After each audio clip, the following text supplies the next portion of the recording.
Neat పేపర్ని అమ్మేశారు, original పేపర్ని. ఈ పేపర్ ఒరిజినలా కాదని తెలుసుకోవడానికి వాళ్ళ లోకల్ ఇన్స్టిట్యూషన్లో ఉన్న ఒక కెమిస్ట్రీ ప్రొఫెసర్కి ఇది పంపుతారనమాట పేపర్. ఆయన చూసి ఒకేసారి షాక్ అవుతే పోలీస్ స్టేషన్కి వెళ్ళి కంప్లైంట్ ఇస్తాడు. పోలీసులు కంప్లైంట్ తీసుకొస్తుంది. ఐబీ అది రంగంలోకి దిగుతుంది అనమాట.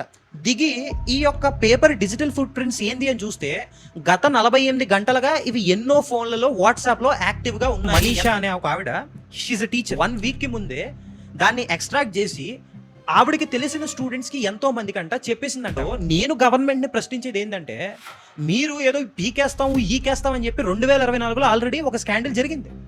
మీరు రాధాకృష్ణన్ కమిటీ అని పెట్టిన తర్వాత మీరు ఏం పీకారు?